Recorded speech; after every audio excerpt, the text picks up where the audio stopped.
Então, vocês estão prontos para mais uma história daquelas que a gente ama ouvir, histórias de pessoas que nasceram com fissura labiopalatina. E hoje a gente vai até São Paulo falar com ele, que eu estou há 1 ano de molho esperando você, Bruno. Seja muito bem-vindo ao Fissurada Pod. Oi, Rita. Oi, pessoal que está assistindo. Muito obrigado pelo convite. É um prazer estar aqui. Sei que muita gente especial já passou por esse podcast, então é uma honra para mim vir aqui, contar um pouco da minha história, bater um papo contigo. Enfim, espero que o pessoal de casa que estiver assistindo aí curta bastante esse nosso bate-papo de hoje. Beleza. Pessoal, antes da gente começar, que vocês sabem que eu sou muito objetiva, não tem nada de enrolação aqui, não. Aqui é logo, né, já direto ao ponto. Mas antes, eu preciso da força de vocês, para que o Fissurada possa se espalhar mais, espalhar a mensagem da fissura, é necessário que você chegue nesse botãozinho do coração, coloque, aperte aí, distribua, compartilha para os seus amigos, para familiares, que você sabe que tem alguém na família ou uma pessoa que precisa se identificar com nossas histórias aqui, para a gente espalhar mais, a gente continuar com essa luta aqui, que é falar sobre nossos direitos, sobre os nossos sentimentos e falar também sobre como é viver fissurado. Bruno, me fala aí, você tem 35 anos, é paulista, e você nasceu fissurado. Então, qual o seu tipo de fissura? Só para que quem tá chegando agora só entender mais ou menos qual que é esse cenário que eles vão ouvir daqui para frente. Boa. Olha, talvez me falta o repertório técnico para explicar os nomes exatos, mas, para ser objetivo, a minha fissura ela é unilateral, né? Então, só um dos lados eu tenho a cicatriz, eu nasci com a fissura só do lado esquerdo, e o meu palato, ele nasceu também completamente aberto, né? Então, desde o primeiro dia de vida, eu já comecei com cirurgias. Mas, enfim, acho que já a gente vai entrar na parte das cirurgias, né, dos tratamentos. Mas é isso, a minha fissura, ela, palato completo e unilateral. É isso. Perfeito, Bruno. Conseguiu explicar? Eu acho que isso já é o suficiente para quem está nos ouvindo falar assim, nossa, é unilateral, tem só uma cicatriz. Pessoal, para quem não sabe, está me conhecendo aqui agora, eu nasci com fissura bilateral, transforame. O que é isso, Rita? Transforame, né? Bilateral. Então, eu tenho 2 cicatrizes na parte superior aqui do lábio. Eu também tive o céu da boca aberto, né? Mal formado, e a gente precisou passar por essa jornada. Mas aqui ao lado eu estou vendo uma criança. Me diga aí, Bruno, você tinha mais ou menos quanto tempo de vida aí nessa foto aí? Olha, Eita! desafio essa resposta, né? Mas eu acho que eu era muito novinho aí, devo estar perto de 1 aninho, 2 anos aí no máximo, né? Enfim, é uma foto, né? É até curioso, né? Hoje eu estava procurando algumas fotos e eu percebi que quando eu era bem novinho, era bem sutil, assim, no meu rosto, né? A cicatriz e o meu nariz também, ele não era muito tortinho, né? Mas aí depois eu fui crescendo, né? E depois acho que você vai colocar outras fotos aqui, aí fica mais claro, assim, o nariz torto, né? A boquinha com a cicatriz.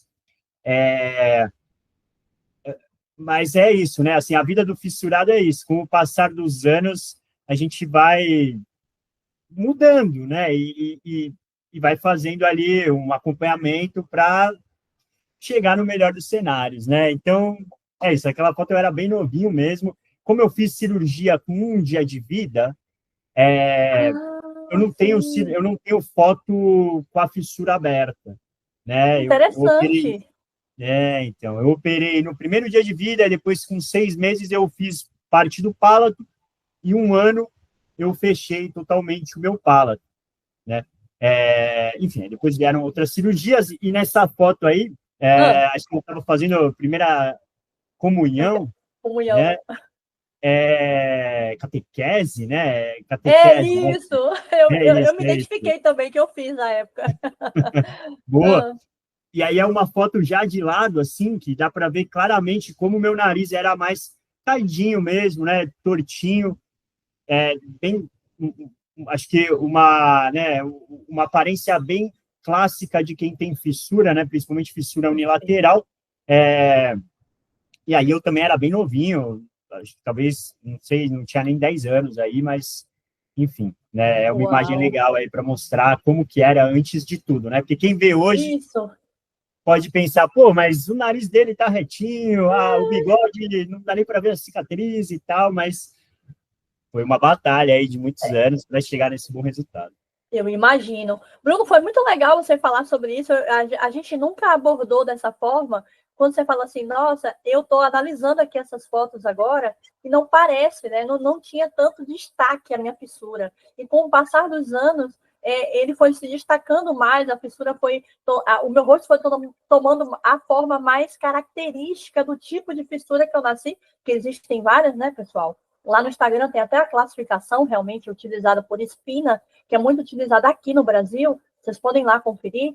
Então, é muito bom você falar sobre isso, porque eu não tinha parado para imaginar.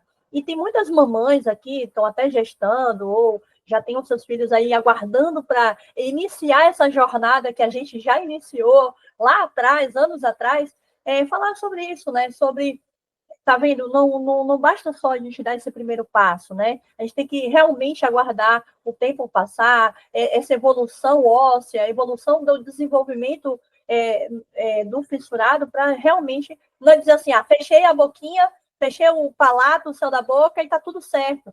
Vamos acompanhando, vamos fazendo todas as etapas aí, sem precisar pular e nem acrescentar nada demais.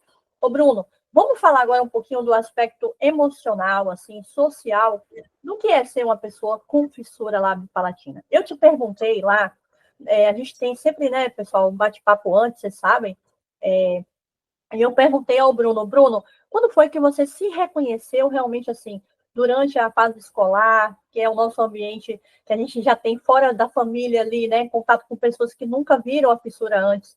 Como foi se reconhecer? Quando foi que a primeira vez que você falou assim, cara, eu sou diferente. Eu não tenho referências de você olhar para os lados e não ver uma pessoa igual a você. Olha, eu acho que nos primeiros contatos que eu tive com escola, né? Porque na escola você chega, aí você conhece pessoas novas, né? Crianças que são curiosas por si só, que olham, que comentam, né? Então, antes de ir para a escola, minha mãe conversou comigo, né? Me deu algumas instruções de como agir, né? Se alguém perguntasse. Mas aí, a partir disso, né? Assim, esse é o primeiro episódio, né? Mas no decorrer da vida, muitos momentos eu me questionava, né? Da fissura, tipo, eu me lembro bem assim a fase mais de adolescente, né? Que, enfim, começa a rolar o clima de paquera nas escolas e aí eu ficava Peraí, meio. calma, gente. Vamos. Se ele falou em paquera, então eu vou entrar logo nesse assunto. Bruno, eu fiz um bate-bola com um grupo de fissurados que eu tive em São Paulo. E umas perguntas foi muito rápido. Você já paquerou, namorou, beijou, assim, na escola, na época da adolescência? Todos, inclusive eu, dissemos que não. Então, essa pergunta, para você já entrar nessa daí, você, durante a sua fase ali da adolescência e tal, você teve você beijou na escola ou não? Também. Essa pergunta é boa, hein? Olha, aqui em São Paulo, pelo menos, a gente costuma falar de perder o bebê, né? Boca virgem, né? Perfeito, perfeito. E o meu primeiro beijo eu tinha 14 anos, né? Então eu já estava, acho que eu estava indo para o colegial, mas assim, foi algo muito repentino, assim, nem eu estava tipo matinê com os meus amigos, eu nem sei direito quem que era a pessoa, sabe? Mas ela era Mas da escola? não, ela não era da escola. É isso aí que eu quero Então, saber. mas na escola, ali por volta. Não, assim, quando eu entrei no colegial, quando eu entrei no colegial, assim, digamos que eu estava com uma outra mentalidade, porque eu tinha acabado de mudar de escola. E na oitava série, né, antes de ir para o colegial, eu fiz uma cirurgia. Né? Eu fiz uma cirurgia que arrumou o septo, e aí nessa cirurgia, ele sutilmente fez uma plástica também no meu nariz, apesar de não ser recomendado, né? Uma plástica novo, né? Com 14, 15 anos, né? Não é recomendado. Inclusive, né? Eu comentei que eu operei no primeiro dia, e pode ter um monte de mãe aí ansiosa falando, não, mas meu filho não operou no primeiro dia. E também hoje em dia não é algo muito comum, né? De se praticar, né? Normalmente esperam alguns meses, até para evitar evitar atrapalhar o desenvolvimento do maxilar, evitar uma possível cirurgia ortognática que eu tive que fazer, né? Então, não sei se exatamente a cirurgia com dia de vida influenciou ou não, mas eu tive que fazer. Mas, enfim, voltando ali à pergunta, né, da escola, do beijo, quando eu entrei no colegial, como eu mudei de escola, eu já fui com uma nova cabeça. Eu tinha feito a cirurgia na oitava série, e até a oitava série eu sempre fui uma pessoa muito tímida, né? Eu ficava na minha, com alguns amigos ali mais próximos, mas eu não era muito popular na escola, digamos assim. E aí, quando eu fui para o colegial, enfim, eu entrei já no colegial, tipo, com outra cabeça. Aí eu já comecei meio a ser amigo de todo mundo. Digamos que eu tive um perfil mais aluno popular, assim, da escola. Eu era amigo da galera de outras salas, de outros anos. E aí, naturalmente, isso me ajudou a, tipo, conhecer algumas meninas, me interessar. E aí, aos poucos, foi rolando. Mas, assim, no colegial rolou. No primeiro ano do colegial, eu acho que eu comecei a namorar com uma menina no colegial, da escola, um namoro express que durou 3 meses, eu fiquei muito triste, porque ela terminou comigo assim, do nada, eu fiquei muito triste. Machucou logo o seu coração de cara, logo. Nossa, de cara, já deu para ver como que lidar com o amor, né? Ainda mais quando você não é correspondido. E aí depois também rolou outras experiências ali na escola, mas assim, eu entendo que não é um cenário muito simples, porque antes do meu primeiro beijo, eu também ficava me questionando, nossa, mas será que eu vou conseguir ficar com alguém? Será que eu vou conseguir, sei lá, ter uma esposa, né, me relacionar, casar?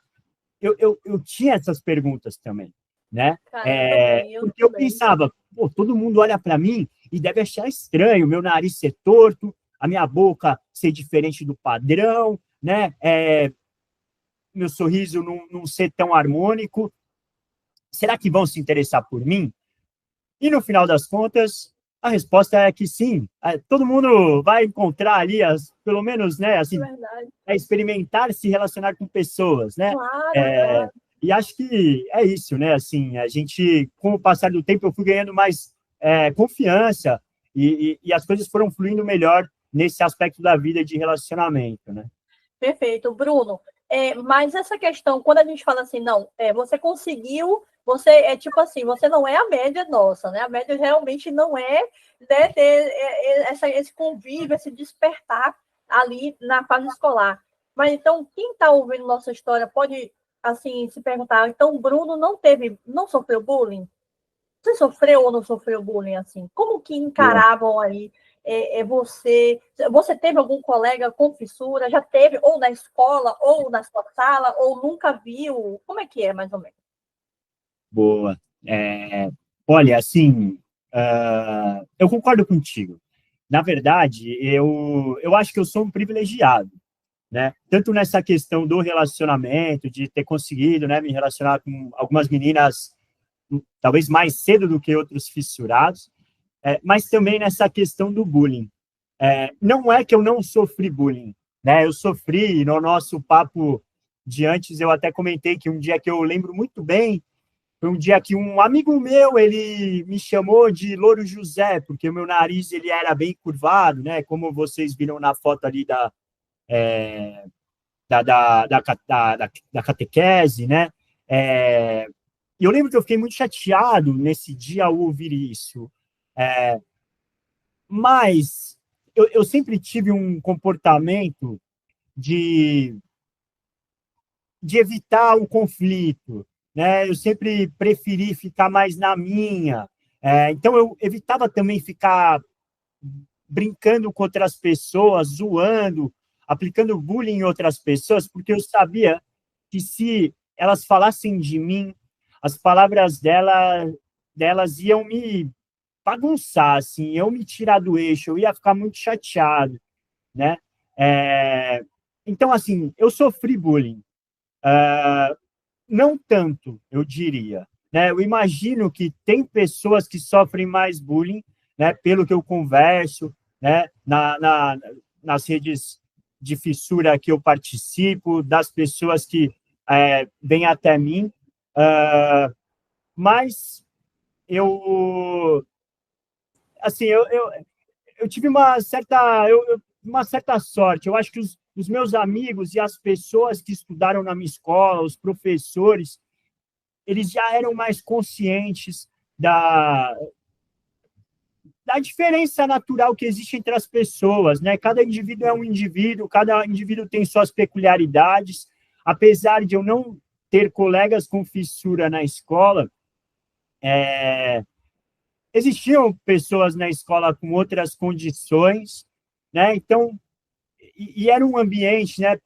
Pensando principalmente no colegial, era um ambiente que os professores, que a diretoria tinha um cuidado com quem estudava lá, né, de manter o respeito, né, de ter conversas sobre especificidades que as pessoas podem ter, características específicas, né? Então, eu dei sorte nesse aspecto. Sofri bullying, voltei para casa triste, que alguém comentou, mas, ao mesmo tempo, até falei para você, teve um dia, no começo do colegial, que eu estava numa roda de amigos, e aí uma amiga minha perguntou sobre a minha cicatriz, né? E um dos meus melhores amigos ali naquele primeiro mês, segundo mês de colegial, ele olhou para mim e falou: Nossa, eu nunca tinha reparado. E aí isso para mim foi assim, quase um, né, para mim foi um elogio, né? Para mim foi tipo, Sim. nossa, eu achava que todo mundo ficava reparando, mas na verdade Isso. eu nem sei se todo mundo repara assim, né? É... Então, apesar de também ter tido momentos de bullying, eu também tive alguns momentos em que eu voltei para casa feliz, porque, sei lá, ninguém comentou, eu percebi que ninguém estava reparando exatamente em mim, que eu fazia parte ali de um grupo, e não era porque eu tinha fissura que, sei lá, me excluíam, sabe? Então, eu fui privilegiado. Eu sei que não é a realidade de muitos com fissura, né? Tá. Mas, no meu caso, assim, eu não sofri tanto com bullying, Tá. né? Mas eu posso falar que você não sofreu com bullying, mas você teve um caminho a percorrer, como a maioria dos fissurados, como Rita, fazendo cirurgia. Então, Bruno, quantas cirurgias você já fez até hoje? Até, assim, desde quando você se entende por fissuradinho lá naquela foto e até hoje, assim, quantas foram no total, mais ou menos? Boa, ainda bem que você terminou falando mais ou menos, porque pode ser que eu erre aqui no meu cálculo. A gente perde a conta, povo. A gente perde a conta. Eu acho que da última vez que eu contei, que eu parei para contar, foram entre 8 e 9 cirurgias, né? Então, eu tive, aí já entrando aqui um pouco nas cirurgias, né? Como eu falei, eu operei com um dia, 6 meses para fechar a parte do palato, 1 ano para fechar o palato completamente. E aí eu fiz cirurgia de desvio de septo, né? Eu fiz ortognática, né? Que é já mais na reta final do tratamento. Eu fiz uma cirurgia ano passado, né? Uma cirurgia que eu tinha uma sinéquia no meu nariz, na minha narina esquerda, né? O que é a sinéquia? Houve uma cicatrização que não aconteceu da melhor forma, então o septo era grudado, uma parte do meu septo era grudado aqui nessa paredezinha da narina, então não entrava ar 100% no meu nariz, tinha uma obstrução, então eu precisava tirar essa obstrução, e aí eu aproveitei nessa cirurgia, que era uma cirurgia simples, eu também fiz uma rinoplastia, né? Então, ano passado, por mais que eu já tinha tido alta do tratamento da fissura, ano passado eu fiz uma rinoplastia, eu também mexi no meu palato, e eu, enfim, fiz uma questão na amígdala também, que não tem a ver com a fissura, mas que teve todo um cuidado aí para garantir que não ia influenciar na minha voz, né?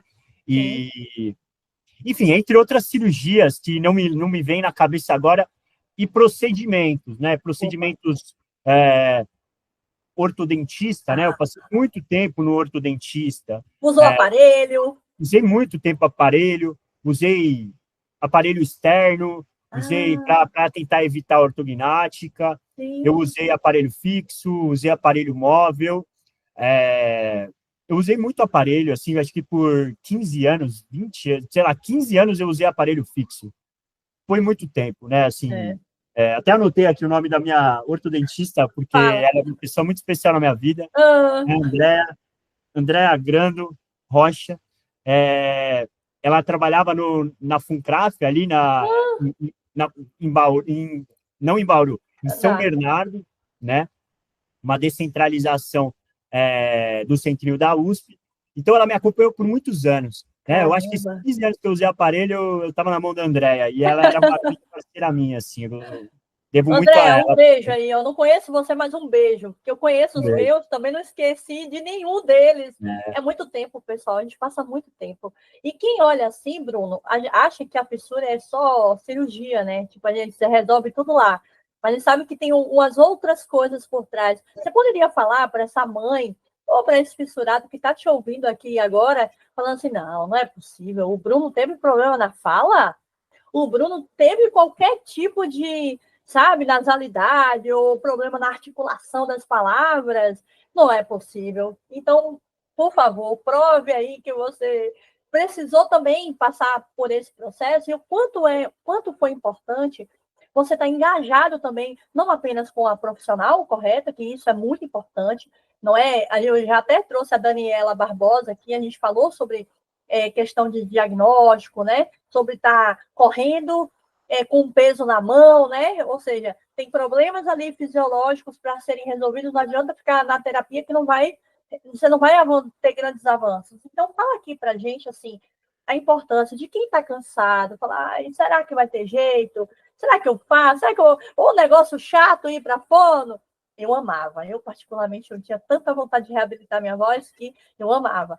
Fala para a gente a sua experiência com a fono e a parte psicológica, que também a gente fala pouco aqui, né?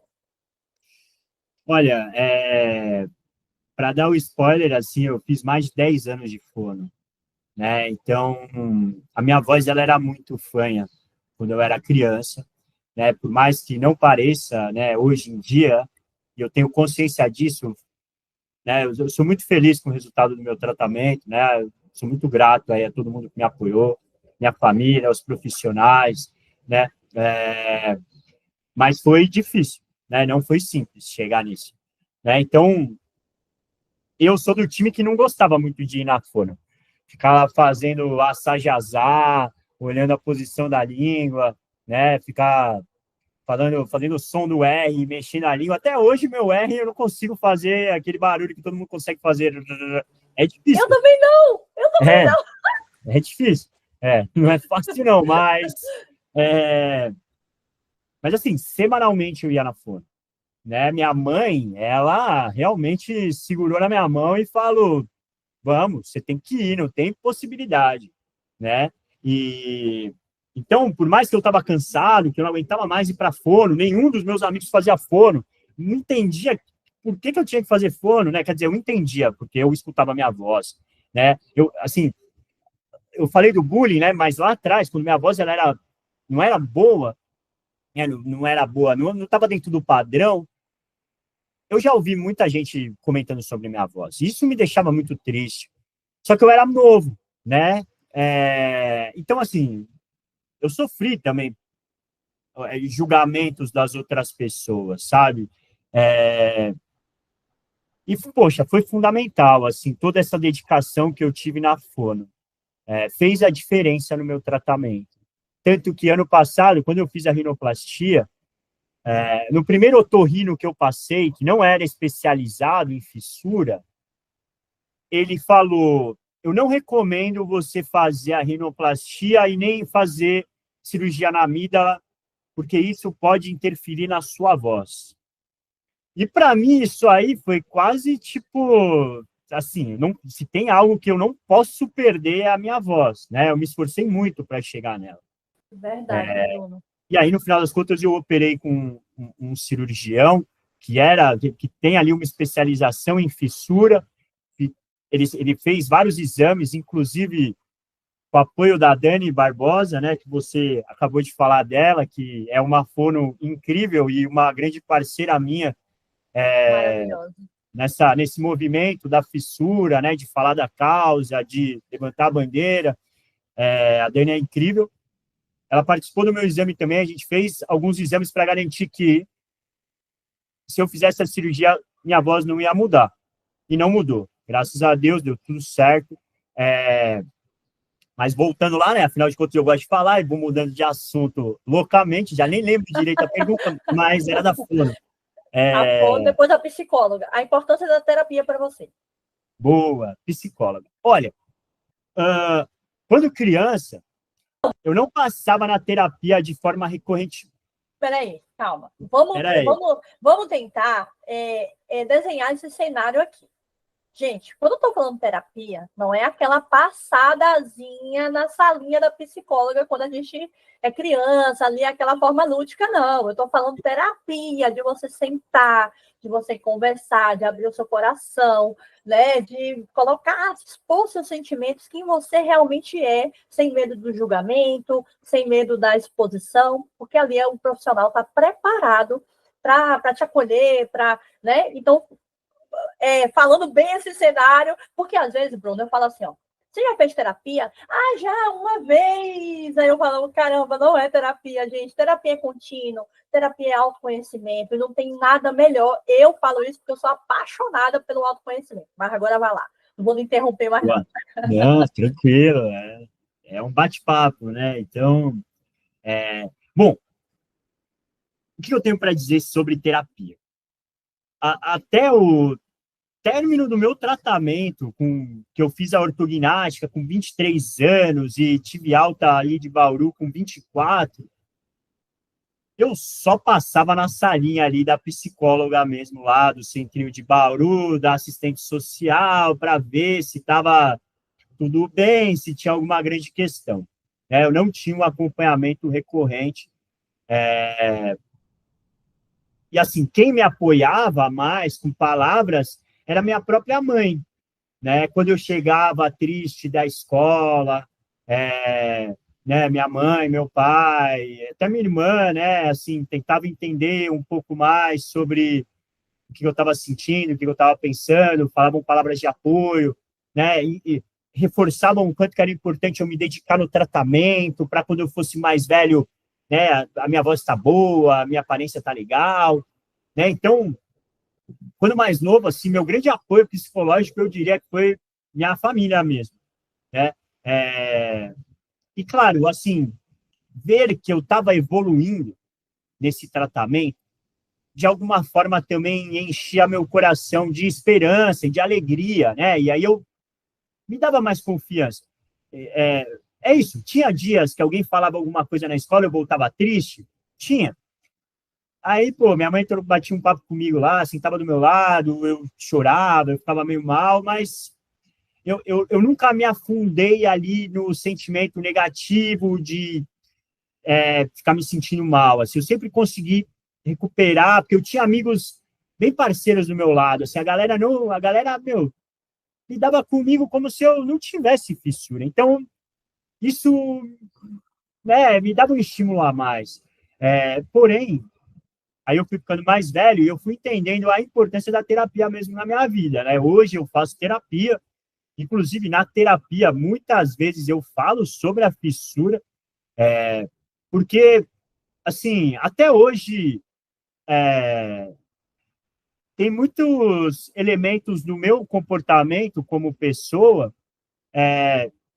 que são reflexo do que eu vivi como um fissurado, né? Como criança, como, assim, todo mundo meio que olhando para mim, nossa, tem que passar por mais uma cirurgia, tadinho, caramba, vamos cuidar do Bruno aqui, né? Assim, tipo, e isso muitas vezes eu acaba refletindo nas minhas relações com pessoas em geral, né? E vários outros tipos de comportamento que vieram por conta da fissura. E, claro, a terapia não é só para falar da fissura, eu falo também de várias outras coisas, né? Mas eu também sou um grande defensor aí da terapia, né? Ainda mais para crianças que têm alguma questão, né? Vale a pena, né? Se você, mãe que está ouvindo, né, tiver condições, eu sei que não é barato, né? Hoje eu faço terapia porque eu consigo um reembolso do meu convênio, fica mais fácil. E com certeza eu não fiz terapia quando eu era criança, porque minha família não tinha condições também de pagar, né? Foi o meu caso também. E assim, eu acho que o meu caso, assim, nesses acompanhamentos que eu fazia, sei lá, semestralmente, no Centrinho, na Funcraf, eu acho que como eles identificavam que não era um caso muito grave em questão de saúde mental, não era mais recorrente, né? Eu acho que se eu realmente tivesse um comportamento mais depressivo, talvez ia ser um acompanhamento mais recorrente. Mas, felizmente, assim, eu sempre tive bastante apoio das pessoas ao meu redor e eu consegui superar o tratamento, né, com esse apoio esporádico da psicóloga, mas com o apoio diário ali da família e dos outros profissionais que estavam nesse grande tratamento multidisciplinar, né? Porque, pô, até a Andréa, minha ortodontista, de alguma forma ela me falava palavras também que me incentivavam a seguir firme, né? A minha fono, mostrava a minha evolução, e isso era um gás a mais que eu precisava, né? Eu falava, pô, minha voz está melhorando, ninguém está falando mais da minha voz, vamos aí, tipo, vamos fazer esses exercícios aí, uma hora eu vou ter alta. É isso. Demorou, mas eu tive, né? E deu certo. Ô, Bruno, bora lá. Eu vou falar para você, assim, foi a minha impressão, né? Como é que eu cheguei até o Bruno, gente? Não foi só passando rapidamente ali pelo feed do Instagram, não é sobre isso. Foi um vídeo que eu até repostei hoje, no dia que ele está aqui, né, com a gente. Foi um vídeo, Bruno, que eu vejo a diferença do Bruno ali, naquele momento, muito recheado ali de emoção. Dava para ver na sua fala a emoção. Você falando sobre os dias de voltar para casa chorando, enfim. E aquele vídeo, há um ano atrás, eu cheguei nele e eu me identifiquei muito. Falei, cara, eu quero conversar com ele, eu quero conhecer ele, eu quero entender mais uma história, porque a Fissurada Pod é sobre conexões mesmo, assim, eu fico encantada, eu quero logo fazer amizade, eu tenho que tomar um pouco de cuidado que o pessoal, às vezes, não é tão rápido igual a mim, assim, mano. Quem é essa daí? Mas aí eu chego na pessoa e dá certo, como tá dando certo aqui. Então, eu queria saber, assim, Bruno, como foi que tudo, pelo que eu vejo, você teve uma vida funcional, tá? Passou pelas suas etapas, você se formou em publicidade, a gente já vai falar sobre isso, porque podem ter adolescentes fissurados aqui e gostarem dessa área e falar, nossa, eu vou me espelhar no Bruno, sabe assim? Mas, voltando aqui, como foi que você despertou até chegar naquele vídeo? A encontrar novamente, você procurou pessoas fissuradas, como eu estou fazendo, ou isso naturalmente chegou até você e colocou você naquele lugar ali, daquele vídeo? Pô, essa história é muito legal, assim, no decorrer do meu tratamento, né, principalmente a partir dos 20 anos, assim, eu fui tendo mais consciência de que estava na reta final, né, do tratamento, o resultado estava ficando legal, né, eu estava conseguindo me relacionar com as pessoas, ninguém estava comentando, né, e de alguma forma, ainda mais que meu tratamento, a maior parte do meu tratamento foi pelo SUS, né, foi pelo centrinho da USP de Bauru, né, então sim, eu tive ali, principalmente as primeiras cirurgias que foram particulares, os primeiros anos foram ali tratamentos dentários particulares, mas depois eu viramos a chave, porque minha família nunca teve muita condição também para pagar tratamento particular, né? É, e aí, quando o tratamento foi chegando na reta final, eu fui sentindo uma vontade de retribuir, né? Tudo isso que fizeram por mim, como é que eu poderia, de alguma forma, é, entregar assim para outras pessoas, né? Assim, tipo, sei lá, agregar na vida, levar esperança na vida de outras pessoas, né? E aí eu decidi que eu ia correr atrás ali de organizações que prestavam apoio aí a mães, falavam da causa, e eu encontrei é, a ONG As Fissuradas, né? A organização As Fissuradas, que na época era presidida pela Luísa Panunzi, né, que é a criadora, né, da organização, com o apoio da Dani Barbosa. E eu entrei em contato com eles, fiz uma ligação para a Luísa, né, a gente combinou de se falar por ligação, e eu, inclusive, mandei mensagem para ela essa semana, porque eu vi o filho dela, o Bento, falando no vídeo essa semana, e o Bento é mais novo, né, assim, eu, eu não sei exatamente a idade dele, mas está ali, acho que nos 12, 13 anos, talvez um pouquinho mais, aí, desculpa aí, Luísa, se eu errar a idade dele. Mas eu vi o vídeo do Bento e eu fiquei muito feliz com a voz do Bento, eu fiquei muito feliz com a forma que ele, né, se comunica. E eu mandei uma mensagem para a Luísa essa semana, falando: Luísa, lembra que na primeira ligação que eu te fiz, você falou para mim, quando eu falei alguma coisa, ela falou: nossa, sua voz é tipo uma música para mim. Se meu filho tiver a voz igual a sua, eu vou ser muito feliz, né? E o Bento chegou nisso, tá chegando, com certeza, a voz dele tá ótima. É Por isso, emocionante. a Luísa. E nessa ligação para a Luísa, só por essa frase dela, eu entendi que, de alguma forma, eu poderia levar esperança para pais, mães e crianças fissuradas, né?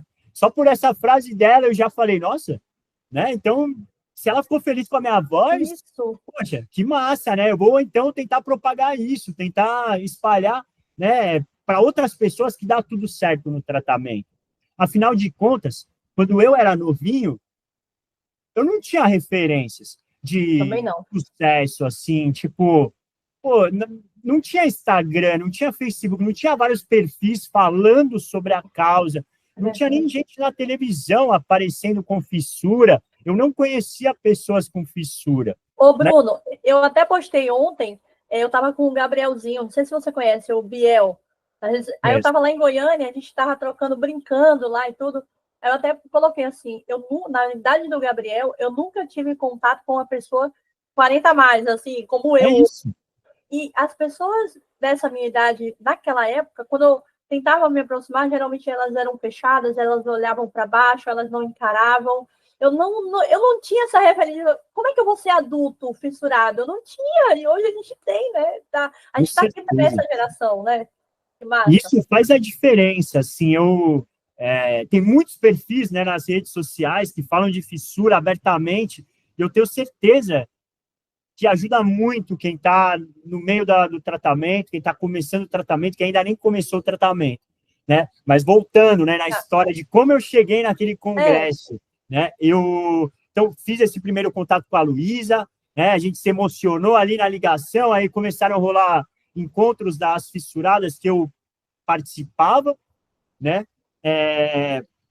Aí as Fissuradas lançou um livro que abordava questões do tratamento, né, da fissura, e no último capítulo do livro, eles trouxeram 3 depoimentos de pessoas reabilitadas, e aí eu fui convidado a escrever esse depoimento. Então, as Fissuradas, eles lançaram um livro falando sobre o tratamento, né?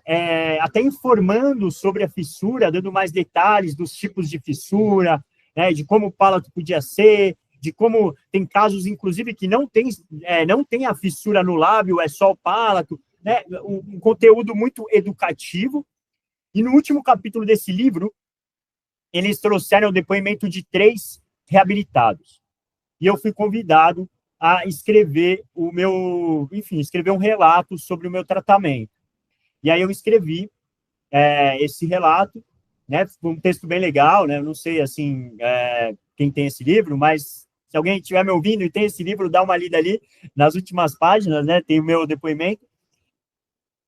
E aí eu já estava bem envolvido com as fissuradas. Depois desse livro, eles organizaram um congresso As Fissuradas, e aí, novamente, eles me convidaram para levar meu depoimento, para falar palavras de esperança e de apoio para as mães que iam estar lá nesse evento.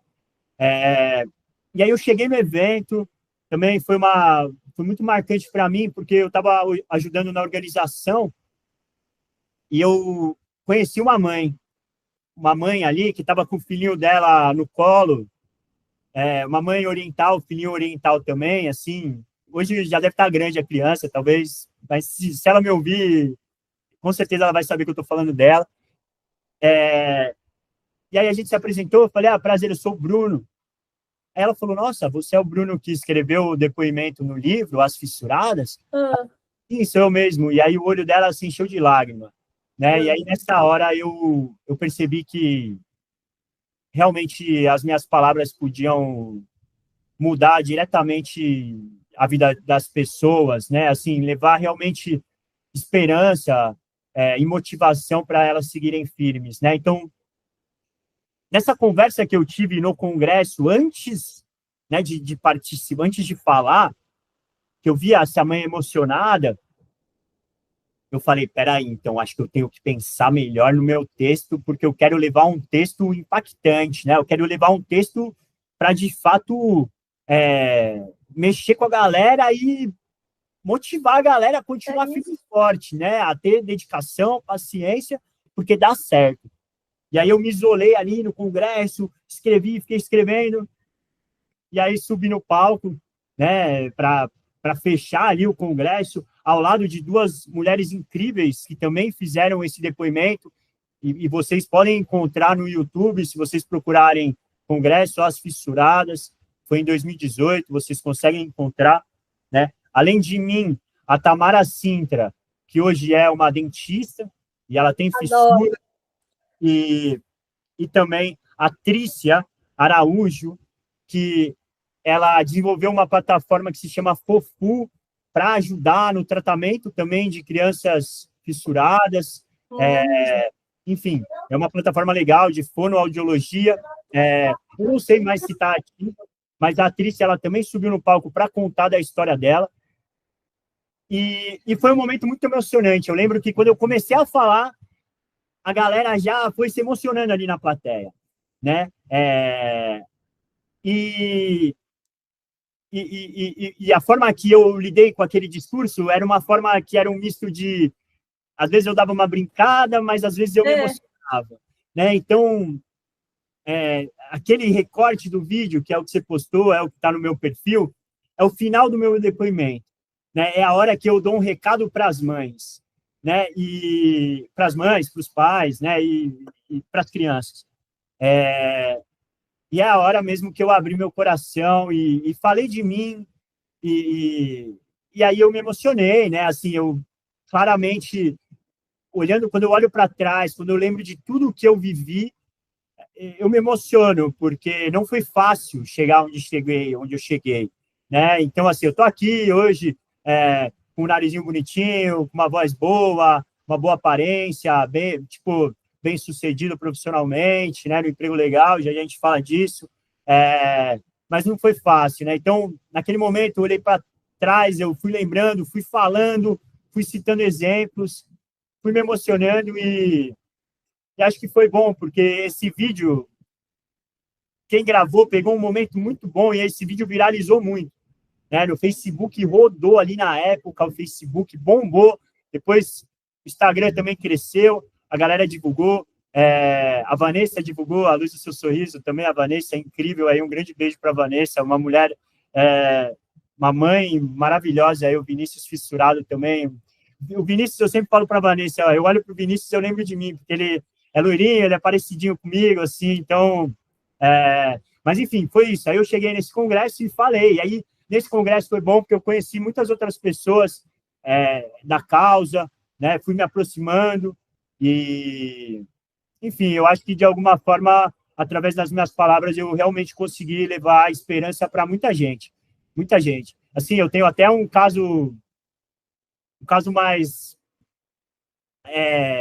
assim, mais sensível, que eu fiquei sabendo por causa desse meu vídeo. Um dia eu estava num barzinho com uma amiga minha, estava lá curtindo um samba, na tranquilidade, lá na paz. E aí minha amiga falou: Nossa, você não sabe quem está aqui. Uma amiga minha que queria muito, muito te conhecer, vou chamar ela. Aí me apresentou essa menina, e aí a gente bateu um papo, aí ela falou: Meu, você não sabe, meu sobrinho nasceu com fissura, e minha irmã, e eu não sei se era irmã ou irmão, mas os pais dessa criança, eles souberam da fissura antes dela nascer. E aí, durante essa gestação, eles consideraram abortar a criança. E o seu vídeo foi fundamental para que isso não acontecesse.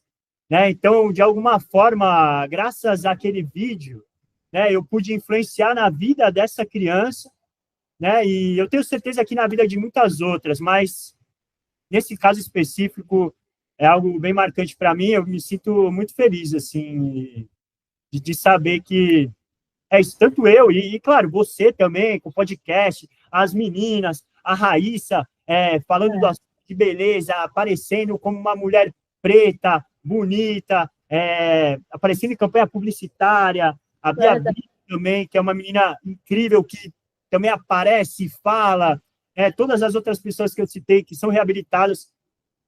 Eu acho que aparecer, falar, incentivar os outros, a gente está realmente ajudando muito na vida de quem está no começo do tratamento, de quem está na batalha, de quem às vezes olha e pensa: será que vai dar certo? Será? Verdade.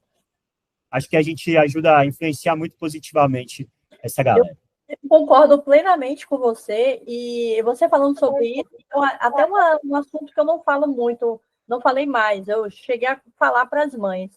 Como eu acabei me conectando com pessoas também fora do Brasil, me veio informação que em um país, isso é real, né? Em um país, quando o bebê ele tem o seu diagnóstico ali intrauterino, por lei, a mãe ela pode abortar, né? Pode tirar. Não vou nem falar muito essa palavra, o YouTube não me cortar aqui. E eu trouxe essa informação, elas ficaram muito emocionadas. Quando esse fissurado me trouxe essa informação, eu chorei, porque poderia ter sido eu. Né? A gente poderia ter sido qualquer um de nós. A gente não está aqui contando nossas histórias e sendo uma força para as outras pessoas também, né? Então, foi muito bom você ter falado isso. É emocionante saber que, através do seu depoimento, da tua história, uma vida ela foi, né, foi para frente, foi adiante. Enfim, eu chegar mexeu comigo, mas vamos lá.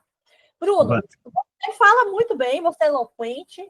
De que área você é mesmo? Fale para a gente como é que você chegou na publicidade e o que é que isso tem a ver com essas viagens. Ó, vocês vão chegar lá no Instagram do Bruno, vocês vão ver as viagens dele, incríveis. O cara é viajadaço, o cara é todo descolado, sabe? Então, conte aí, faça uma conclusão, né, para a gente mostrar para essas mães, pais e fissurados que a gente pode ser o que a gente quiser ser. Não é isso mesmo? É isso, com certeza. Bom, minha trajetória profissional, ela começa quando eu tinha 18 anos, terminei o colegial, estava fazendo um cursinho pré-vestibular, mas ao mesmo tempo eu precisava de dinheiro, né? Como eu disse, minha família nunca teve grana, então, assim, precisava. Aí já estava na época, 18 anos, galera queria sair, fazer alguma coisa, comprar uma roupinha, ir para um show, e eu não tinha grana, né? E isso foi me incomodando, E aí eu comecei a ouvir sobre concurso público, e eu decidi prestar um concurso público, porque eu estava estudando para o vestibular, aproveitei esse embalo de estar estudando, prestei concurso, passei no concurso, né? Virei funcionário público com 18, 19 anos, trabalhava com exames de DNA num órgão público aqui de São Paulo que se chama IMEST, que faz, assim, uma parte do IMEST é focado em exame de paternidade, né? Então, eu fui trabalhar como auxiliar administrativo, era uma vaga de nível ensino médio, e já nessa função, nesse trabalho, foi bem interessante, porque como eu trabalhava no setor de paternidade, eu já lidava com um público que ia fazer exame de paternidade. E se você vai fazer exame de paternidade num órgão público, provavelmente isso está tramitando na justiça, né? Então, assim, provavelmente a situação não é das mais harmônicas, né? Ou é um pai que não reconhece a filha, o filho, ou é uma questão de herança, espólio, ou tem mais de um suposto pai, ou às vezes sei lá, a mãe está presa, assim, tem vários casos. A mãe presa, pai preso, assim, eu peguei vários casos e eu gostava de lidar com as pessoas, né? E eu gostava de ajudar as pessoas. Eu sempre tive essa característica, assim, de tentar fazer o bem mesmo. Então, a galera chegava até mim para fazer o exame de DNA, levava o RG, o documento, e eu já ia meio que conversando com a galera, às vezes levava um docinho para dar para as crianças, tipo, às vezes a galera esquecia documento, e aí, tipo, putz, não dava para fazer a perícia, mas aí eu falava, não, segura aí, deixa eu ver se tem uma cópia no processo. Eu tentava dar uns pulos ali para fazer exame de DNA para a galera, né? Para agilizar, para fazer com que a vida dessa criança, principalmente, andasse, né? E eu gostei muito desse trabalho, né? Porque eu lidei com pessoas, né? Eu lidei com pessoas, muitas vezes, de uma realidade bem diferente da minha, né? Mais humilde, né? Mais, enfim, menos informação. Só que, no meio desse período de funcionalismo público, eu também estava buscando entrar na faculdade. Eu entrei na faculdade, eu me interessei por publicidade desde o começo, eu achava que eu era um cara criativo, e prestei faculdade, fiz Casper Libero aqui em São Paulo, uma faculdade particular, né? Então eu também precisava de dinheiro para pagar essa faculdade. Eu lembro que meu pai me ajudava com um pouco na mensalidade, eu tinha que pagar o resto, então esse trabalho foi fundamental para isso.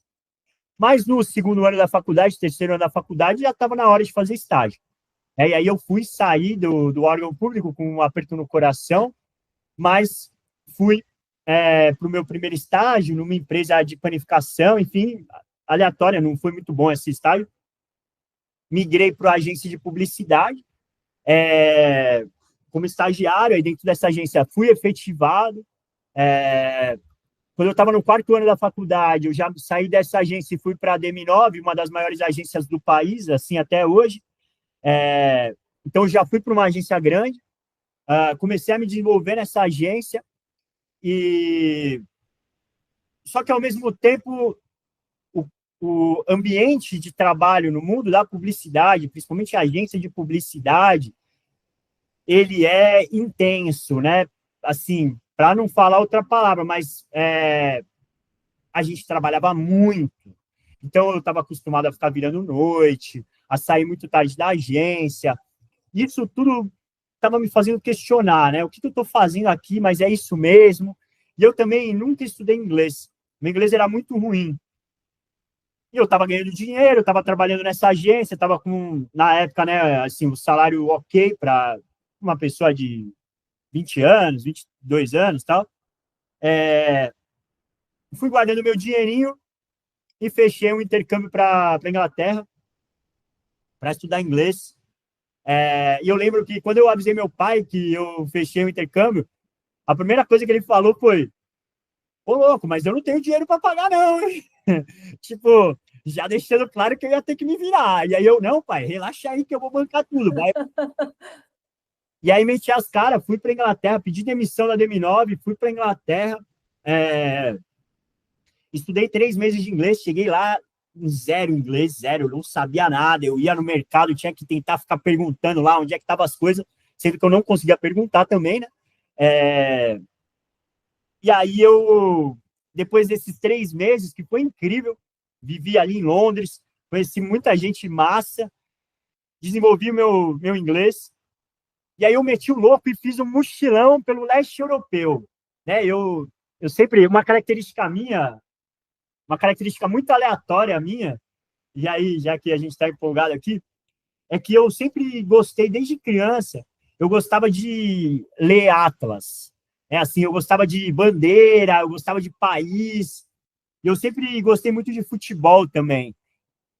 E aí, por conta desse meu interesse em atlas, em geografia, eu sempre me interessei por um futebol mais alternativo, umas ligas menores, assim, de uns países tipo Romênia, Sérvia, República Tcheca, uns países aleatórios.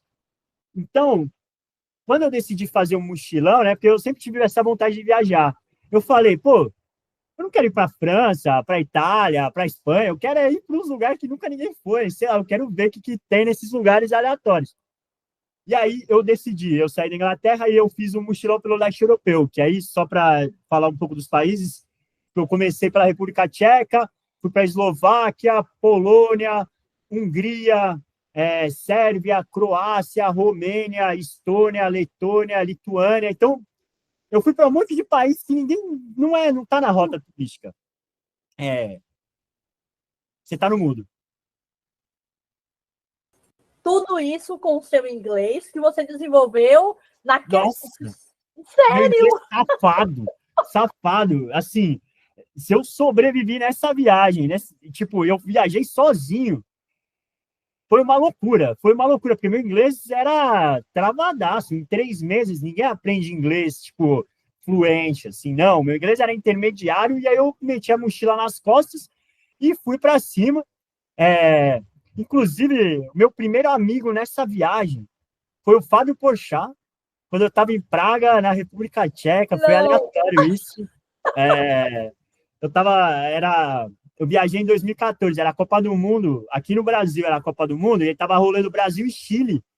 Meu primeiro dia da viagem, aí eu falei, nossa, preciso encontrar um barzinho para assistir o jogo. Aí quando eu cheguei no barzinho, eu estava tentando ver a televisão lá, e do meu lado parou um cara com a camisa do Brasil, eu olhei pro lado, olhei para frente, eu falei, nossa, acho que eu conheço esse cara aí. Aí, ô, você não é o cara do Porta dos Fundos? Ah, ele é, sou, prazer, Fábio. Eu, caraca, Fábio. Meu Deus do céu. Loucura. Enfim, só um bullet aí. A gente assistiu o jogo junto, foi uma amizade de um dia no total. E aí eu viajei, eu fiz essa viagem, eu terminei a viagem, eu passei por Amsterdã, passei pela Espanha, fui num festival de reggae de 8 dias. Para quem não sabe, eu sou regueiro. Eu gosto da música jamaicana, além de gostar muito de brasilidade, samba. Eu gosto de música. Mas, pô, imagina, um festival de 8 dias sozinho, com inglês mais ou menos. Eu voltei para o Brasil, assim, minha autoconfiança estava lá no alto, porque eu falei, bom, se deu certo isso, tudo que eu fiz, o que vai me parar, né? Eu vou meter as caras aí e tudo que eu quiser eu vou conseguir conquistar, né? E então, aí eu voltei para o Brasil, estava um pouco traumatizado de agência de publicidade, mas ao mesmo tempo precisava de dinheiro, e fui para uma outra agência com a galera que tinha trabalhado comigo na DM9, o pessoal me levou para lá, gostava muito de mim. Uma agência que chama McGarry Bowen, depois fui para a W3 House, também uma agência de publicidade de Porto Alegre, que veio para São Paulo. Uma agência que eu gostei muito de trabalhar, deu uma revigorada na minha relação com a publicidade, porque assim, eu já questionei muito a minha relação com a publicidade, eu já questionei muito a publicidade em si, né? Por, enfim, ser ali, sei lá, ficar incentivando as pessoas a comprarem, a gastarem, né? Assim, é uma máquina do capitalismo, né? E essa desigualdade toda. Então, eu já questionei muito o que eu estava fazendo ali dentro. Hoje em dia, eu me relaciono melhor com a publicidade. Entendi que, bom, assim, pô, também tenho meus boletos para pagar, também tenho minha vida para tocar, e eu posso de alguma forma, ser luz no meio da escuridão, talvez do mundo corporativo, da própria publicidade. Então, as pessoas que trabalham comigo, eu tento ser um cara muito massa, né? Então, eu levei esse meu raciocínio da publicidade para esse lado. Pô, se eu estiver fazendo bem para quem trabalha comigo e fazendo bem com o dinheiro que eu ganho, pô, estou em paz comigo, porque eu preciso jogar esse jogo também, né? Não dá para eu ficar abraçando árvore e aí me alimentar de luz. Mas, enfim, voltando, né? Porra, rolou bem esse meu retorno para a publicidade, eu estava feliz na W3, só que eu sabia que meu inglês não era muito bom e eu tinha vontade de fazer de novo o que eu fiz, viajar pelo mundo, meter as caras. Aí pedi demissão de novo também, já tinha guardado um dinheirinho, tipo, assim, né, até esse momento eu morava com os meus pais, eu não tinha carro, eu não gastava com nada. Então eu economizei muito dinheiro, eu realmente priorizei viajar, né? Para também ninguém achar, nossa, o Bruno tem grana, né? Ele viajou bastante. Eu torrava meu dinheiro em viagem. E aí dessa vez eu fui para a Austrália. Eu passei 9 meses na Austrália, 6 meses em Sydney. Eu fui para trabalhar em Sydney. Então eu trabalhei de garçom, eu trabalhei de faxineiro, eu fiz várias coisas em Sydney para ganhar dinheiro e conseguir me manter lá, porque Sydney é muito caro. Desenvolvi meu inglês nesses 6 meses em Sydney, mas faltava mais naturalidade nesse inglês. Aí eu decidi parar de fazer o curso e viver. E aí eu peguei um visto de turista na Austrália, passei 3 meses viajando à Austrália, morei 2 meses e meio numa barraca, em Byron Bay, uma cidade que tem um espaço gigante no meu coração, uma cidade que, como eu morava em barraca, a gente morava num hostel gigante que tinha uma área de camping. Então eu me relacionava com muita gente do mundo todo, né? E só a galera mais desapegada, do conforto, uma galera que curte conversar, e aí meu inglês voou, né? E aí eu saí da Austrália, fiz um mochilão pela Ásia, né? Peguei minha mochilinha também sozinhão, fiz Indonésia, Filipinas, Vietnã, Camboja, Laos, Tailândia, passei pelo Egito, voltei para o Brasil. Voltei para o Brasil, assim, eu tinha 2 caminhos, ou eu abraçava a vida hippie mesmo, ou eu voltava para a publicidade. Mas como eu precisava pagar as contas, eu tive que ir para a publicidade novamente, mas eu tinha uma certeza, eu não queria voltar para a agência de publicidade mais. Então eu tinha juntado um dinheirinho, tinha guardado, né, assim, para conseguir me manter uns meses sem precisar aceitar uma proposta de agência. Fui mandando currículo e tal, rolou que eu fiz uma entrevista na Globo e fui contratado pela Globo, né? Uau, gente! Então, hoje em dia eu ainda trabalho na Globo, já são 6 anos e meio de Globo, né? Entrei na Globo questionando tudo, porque se eu já questionava a publicidade, depois de ter passado esse período todo viajando, conhecido ali só os bichos grilo pelo mundo, né?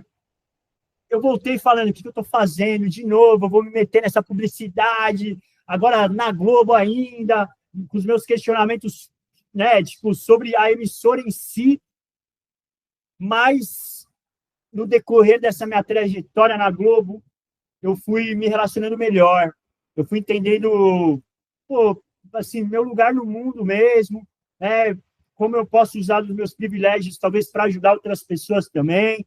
Eu fui lidando melhor com a publicidade, eu fui lidando melhor com a própria empresa Globo. Hoje eu tenho orgulho de falar que eu trabalho na Globo, né? Gosto, a Globo me reconhece, então eu entrei como analista na Globo.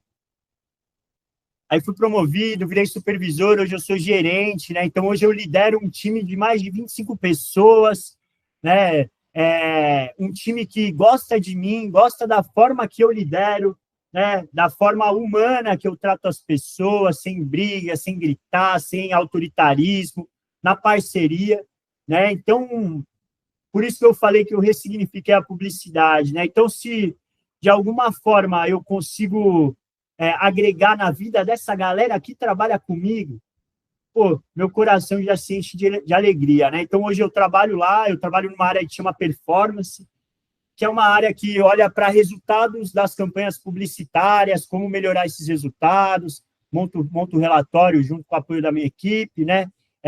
Enfim, uma trajetória, né, de sucesso que acho que é bom reforçar, assim, a fissura nunca me atrapalhou nessa minha trajetória profissional, principalmente porque eu fiz um tratamento muito bem feito antes, né? Com certeza, se a minha voz não tivesse tão boa, se eu tivesse abdicado da fono, se eu tivesse desistido de cirurgias, provavelmente a forma que eu ia me comunicar, até minha autoconfiança, talvez não seria a mesma que é hoje.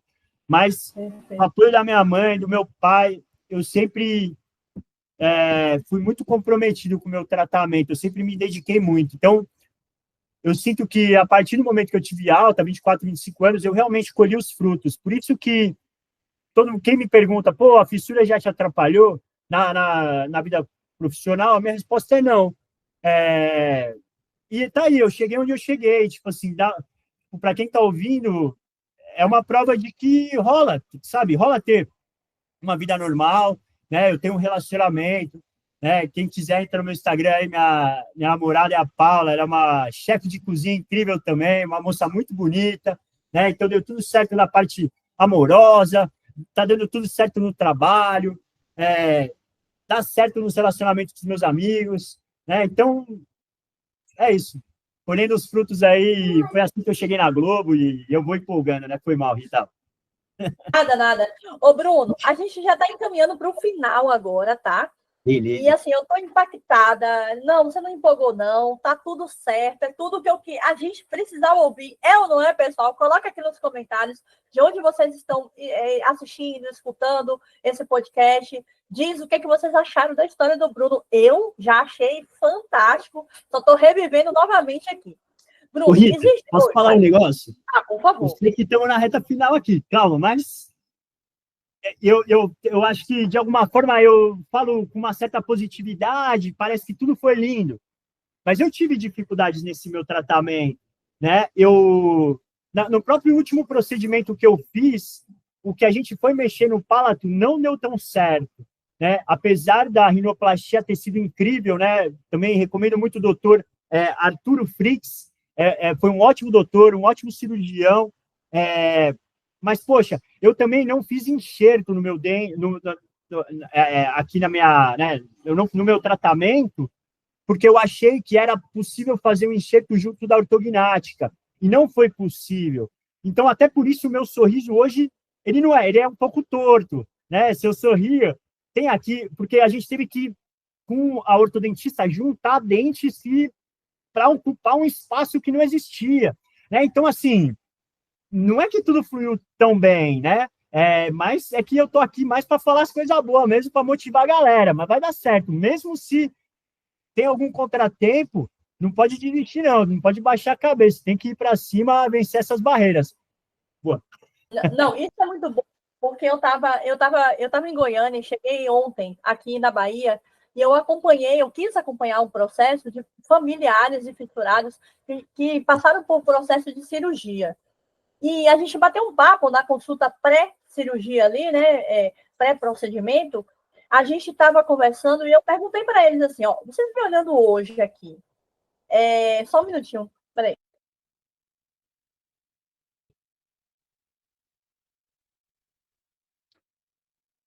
Aí, falando com eles em relação a essa questão, vocês olhando para mim hoje, o que é que vocês acham? Que meu tratamento foi linear, ou meu tratamento teve algumas consequências, e aqui eu não estou falando sobre culpados, foi culpa de A, B ou C, é de todo um processo, da própria fisiologia do meu organismo, do próprio tipo de fissura, da própria condição social. Eu morava na Bahia, fazia um tratamento no interior de São Paulo, né?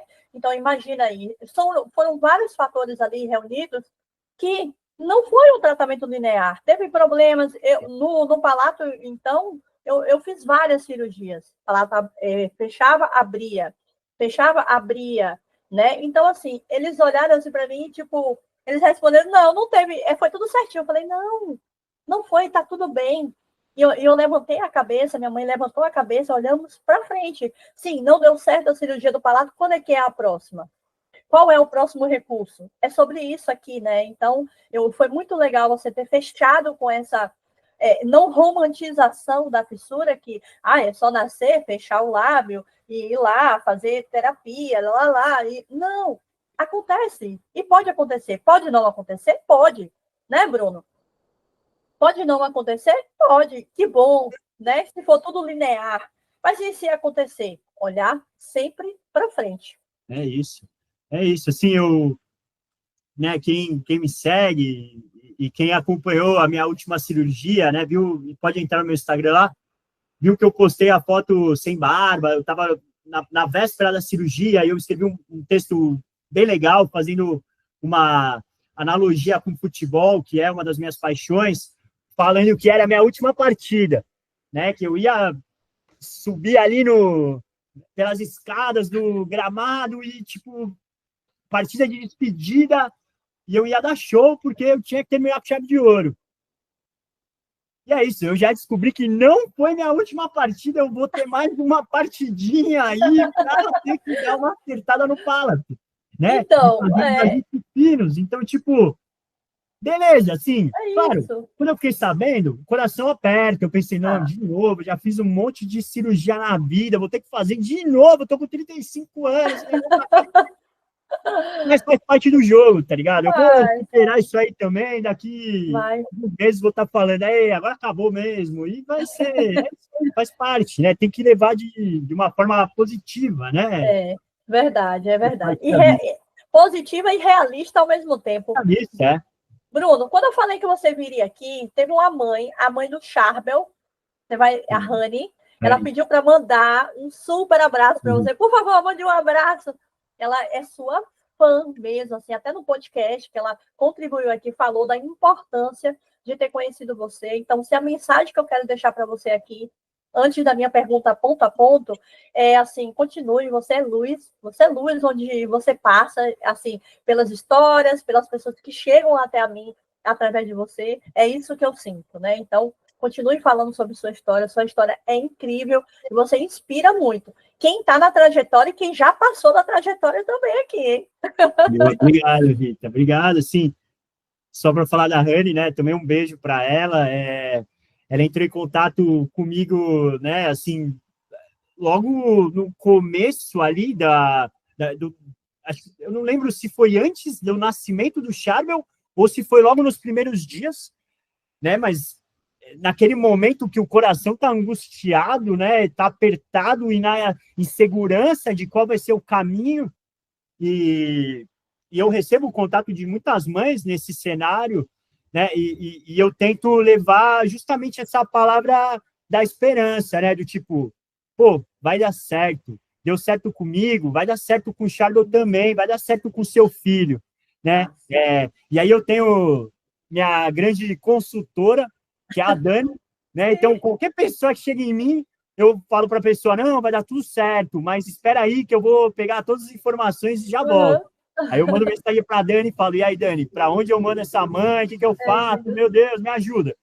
Aí a Dani deu as instruções, né? Eu contei para a Rani sobre o Hospital Menino Jesus, falei que lá eles fazem um tratamento bem legal aqui em São Paulo, e ela faz o tratamento lá no Hospital Menino Jesus, né? Então, eu tenho certeza que essas conversas que ela teve comigo no começo da trajetória do Charbel fez a diferença, né? Motivou ela a correr atrás, se dedicar, se esforçar, e tá até no podcast já com você falando disso tudo, né? Então, sei lá, talvez eu plantei a sementinha, né? E hoje para frente, a Rani vai virar também uma influenciadora da causa da fissura, né? Uau! Acho que é isso. É plantar sementes para que no futuro a gente viva numa sociedade em que tenha fissurado para tudo que é lado e todo mundo se respeite e se aceite, não só quem tem fissura, mas quem tem uma perna, quem não enxerga, quem escuta, e todo mundo aceite as diferenças, né? Eu acho que isso é muito importante na sociedade que a gente vive hoje, né? Que é uma sociedade, por mais que a gente defende isso e quer acreditar nisso, também é uma sociedade preconceituosa, né? Que tem, enfim, que não aceita as minorias sociais, enfim, não é justo com quem tem questões ali físicas, de saúde, né? Então, a gente que quer fazer o bem tem que levantar a bandeira e tem que realmente falar abertamente sobre esse assunto. Mas, beleza, vamos lá para as perguntas do Pronto. ponto a ponto, né? Que eu estou Ponto curioso. a ponto. Então, por que é ponto a ponto? Porque todo fissurado leva ponto para fazer. Já levei muito ponto já, viu? Pronto, vamos lá. Pergunta ponto a ponto, essa é clássica para todo mundo, assim. Se você pudesse escolher, antes de vir ao mundo, tivesse uma caixinha aqui, tá? Uma caixinha de eu nasceria fissurado, uma caixinha de não nascer fissurado. Qual dessas, hoje, com 35 anos, já finalizou, quase finalizando aí sua jornada, vamos ter mais uma pela frente, você escolheria Bruno Morelli? Não, lembrando que não tem resposta correta ou incorreta. É o que vem do teu coração. Manda aí, rapaz. Olha, vou dizer que essa pergunta é fácil, hein? Não tenho dúvidas que eu escolheria ter nascido com fissura. Afinal de contas, eu acredito que tudo que eu vivi nesse tratamento, ele moldou a pessoa que eu sou hoje, né? Então, eu sou uma pessoa que, em geral, respeita o próximo, né? Gosta de ser solidário, de ajudar os outros. Eu tenho muito cuidado em, sei lá, fazer brincadeira com alguma pessoa, porque eu sei que isso pode chatear a outra pessoa da forma que bullying me chateava, sabe? Então, assim, e claro, estou falando num lugar privilegiado aqui de ter terminado o tratamento com um ótimo resultado, com uma ótima voz, com uma boa aparência, né? Eu tive o apoio da minha família, né? Em todo esse tratamento. Então, assim, eu sou muito feliz em ter vencido esse tratamento, né? Hoje eu olho para trás e me sinto um vencedor, né? De tipo, pô, beleza, tem mais uma cirurgia aí e tal, mas o grosso já foi, sabe? Tipo, venci, né? E assim, em comparação com muita gente do meu círculo social, e a gente não está aqui para falar dos outros, mas assim, com 10 anos de idade eu já era um vencedor, já tinha passado por um monte de cirurgia, já estava passando por médico, todos os tipos de médico, já tinha tomado anestesia em tudo que é lugar da boca, né? Então, desde novo, eu já estava vencendo as barreiras da vida, as batalhas da vida, né? Então, poxa, a galera que nasceu sem nada, sem nenhuma questão, com 10 anos a preocupação era jogar videogame, sei lá, a minha era fazer fono, sabe? Eu tinha que... E tá tudo bem, assim, tipo... Mas, pô, desde novo, eu tô aí lutando as batalhas da vida e vencendo as batalhas. Então, eu sei hoje, com 35 anos, que não tem nada que vai me parar, não. Assim, o que eu quiser, eu consigo, porque se eu já vencer esse tratamento, o que eu não posso vencer? Então, esse é o recado que eu deixo aí para quem tem fissura, né, especificamente, e para as mães também, né? Um recado que eu deixo para as mães, que eu gosto de falar, é que a fissura também criou uma relação entre eu e minha mãe, entre eu e meu pai, que talvez ela não existiria se a fissura não viesse comigo, né?